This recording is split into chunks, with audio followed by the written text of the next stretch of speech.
Hello, hello. We're live. This is great. We're starting a little bit early right now just so I can work out some of the details to make sure everything runs smoothly. And so far, it looks okay. Hey, welcome. My name is Andy, and this is the second live stream that I've done. So I think we're going to probably maybe hit you know, we might hit a pothole along the road. We'll just have to see. But that's the fun of it and the excitement out of doing live video because you never know what's going to happen next. So welcome again. Some people will probably be joining us as we go. And I know I'm a little bit early, but like I say, I just wanted to kind of work out any kinks that might come along. And today is we're going to talk about my creatine experiment, how it came about, what I found out, why I did it, why I started it. Now, I know a lot of the videos that I've had have been focusing on this 45-day creatine experiment, and I started it with really no great expectations. I will tell you this. By the way, I have never taken a supplement in my life. Went to plenty of supplement stores in the mall, and I walked around trying to make heads or tails of it, but it never made it. I never really entirely understood it, and I walked out. So came a little bit later, though, not actually quite a few years later, when I started listening to a lot of podcasts, and I started following a few people and reading books. And one of the first people I came across was Tim Ferriss. Now, he's pretty well known in the YouTube community, and all the people that I reference have followers and subscribers in the millions. So these folks have been around a long time. And what impresses me about them is like they're brilliant. These people are just so smart. You know, they're the smartest ones in the classroom. So Tim Ferriss, and I don't know the exact details of his history, but the interesting part of it is that he went to Harvard University. Now, like some of those folks that just had another direction they wanted to head, he eventually dropped out, and he went a new route. So he became famous, I think, right off the bat with 4 Hour Work Week, a book he read that was just a crazy bestseller. So I started listening to him and following him, and he was one of the first people who talked about supplements, and I started to listen because I thought, okay, this guy really knows what he's talking about. He's super smart. He was the first one. Then I just stayed on that topic, but not, highly focused on it. Just out of curiosity, I started following it, and I heard it a couple of other times. Now, Ferriss is just an advanced in every way of thinking, but he's not, medically trained.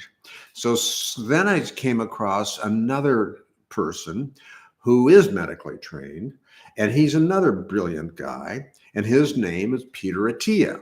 And he went to Stanford University, and then he went to Rutgers. Another brilliant guy, people that I could only imagine of their brilliance, just smart people, but they're cool, they all relate well. They talk just like you and I. They make sense. So I started following him in a big way. In fact, a lot of How Aging Strong, what you're watching right now, how Aging Strong first got started was as a result of reading up on Peter Attia, because he made sense. He really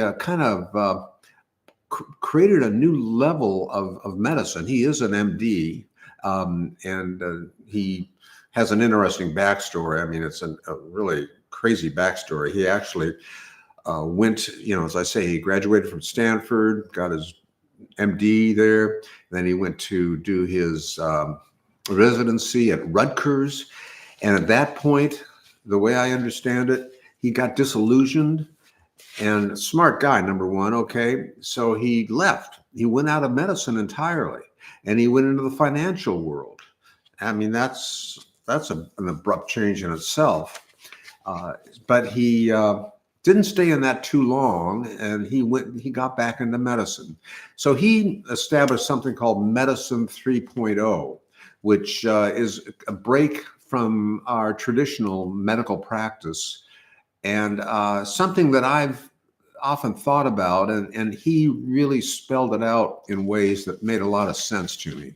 And that's in many ways what Aging Strong is. And as you watch and as you participate and become part of this community, I think you'll understand that more.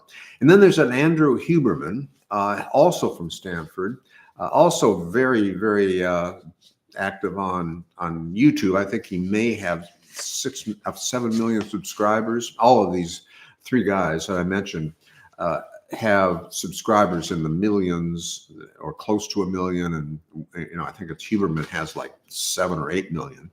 So all of these people have followers, and you probably heard of them yourself. So they're the inspiration behind what got started. And by the way, you're more than welcome to comment, ask questions. So, this is a two-way thing. So you can go ahead and ask comments or make comments in the comments section. So that is a little background as to how my awareness was raised over creatine. So after studying up on it, I really felt that it's safe. Although, like I will recommend you, and as I did, check with your doctor, make sure you get the green light. I'm a fitness instructor. I'm not a doctor, so I can't give advice. But before you do launch into that, check with your doctor. That's what I did.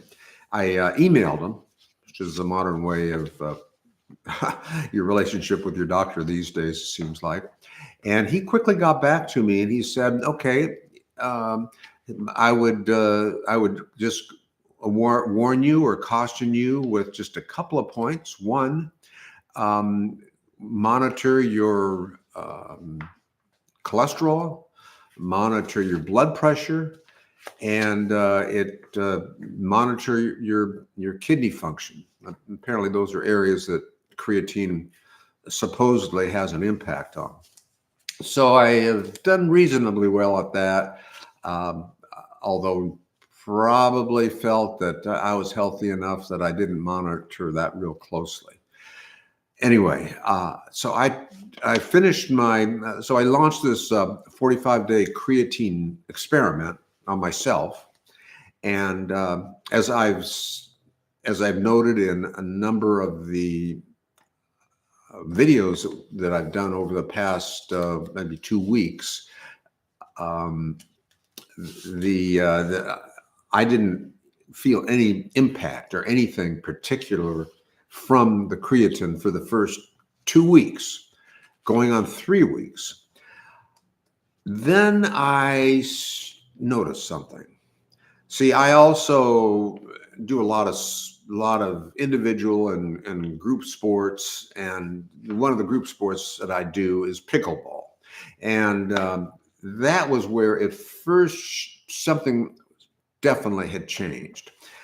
It goes back to when I first started the game, and a couple of times I fell right on my butt. I mean hard, and I thought, "Whoa, that's not like me." I mean, I fell hard, and I think my butt was probably sore for an easy month, if not more. I mean, I could have broken something really, but luckily I didn't. And it happened twice, and it's not something that I would expect. It never happened before, and I played a lot of sports, but I had to just overlook it. That's what happened. So that was a couple of years actually before I actually started the creatine. Then after using creatine, about third, fourth week, something happened. I was playing and I had full awareness of my environment. I had total comfort of backing up for a ball, running for a ball, hitting a ball. I felt like a different person. I'm not exaggerating. I feel sometimes self-conscious because somebody might say, "Oh, really? No, that can't be true." But it was. I just felt like I had a new level of energy, a new gear, a new awareness, a new athleticism, and there is no other way of understanding that other than my creatine experiment. So that alone is what just is the big change. It all comes down to what's called spatial awareness. That is what the explanation is, and I've gone into some explanation in past videos on spatial awareness and just what it means and how creatine impacts that and why it's so effective. So that's really what I'm doing in today's video is to talk about that and and help in anyone else's understanding as to why it's worked for me. And I can't tell you to do it. It's something you want to do on your own. And I would encourage it if you want to try it. Check with your doctor, see what you think about it, and you can go from there. So what's next? Well, I'm looking at how creatine can help in recovery and in balance. So the immediate impact was that my spatial awareness was improved dramatically. The other part I still haven't yet learned is to whether it helps in recovery, whether it helps in stamina, what areas it might make a difference in. All right, but that's the other part that I'm now working on. So I finished the gummies. Oh, I should have brought my bottle out to show to you, but anyway, I take it with gummies. There are different ways you can take it. So I finished my first supply. I just reordered the second supply, and I'm starting with that. And I'm hoping that maybe I'll notice a few other effects. But if it's improved spatial awareness, that is plenty for me, and I will use it for that reason alone. So let me just give a little bit more background to me. I've been into physical fitness and exercise for 40 years. For all of that time, I followed a program called 5BX, and then the version that I created for people over 60 is the 5BX60. So it's a baseline of 5 basic exercises, and those 5 exercises includes toe touch and a stretch, right, left, backward, and forward. A crunch. Now, it originally was a full sit-up. It was found that sometimes sit-ups have an adverse effect on your neck, and it could inflame other problems if you're if that might be something in your history. So it's been reduced down to a crunch. I'd still do the full sit-up, but a crunch is great. Then what's called a Superman pose. It's lying on your belly with your arms up, your legs back, everything is up. You're stretching your back muscles on the Superman pose. And I have all of these on this chart here, which you can also see at the website at 5bx60.com. So these are all 5 exercises that are explained in some detail. And some of the videos, I'll be doing those as well. From there, the 5BX60 and the next one is push-ups. So, and push-ups, of course, it's your shoulders and different parts of your body. And then finally is the cardio section. So that the cardio section is kind of the fun area.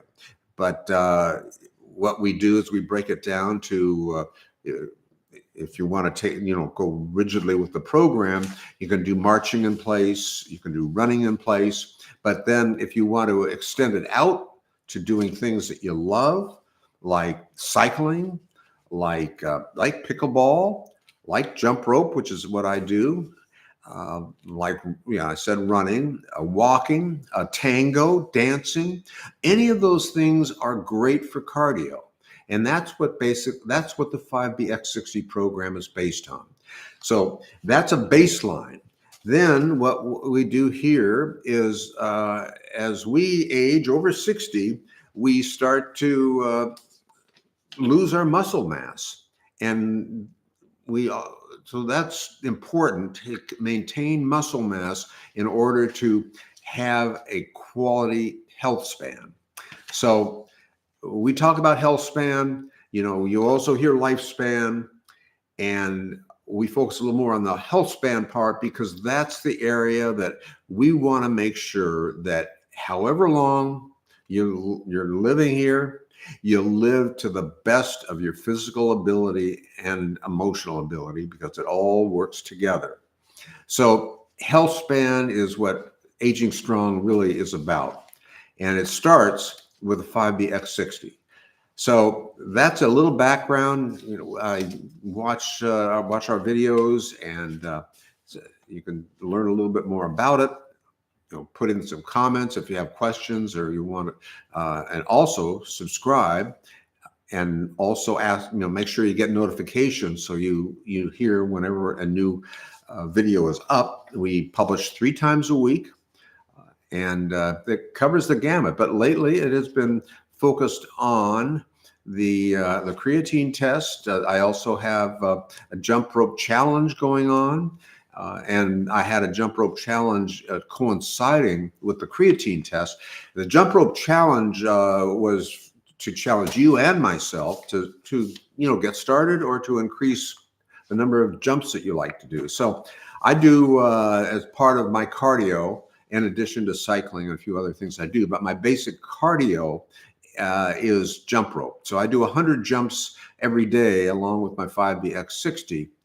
So as part of my challenge, I challenged myself to 200 jumps a day.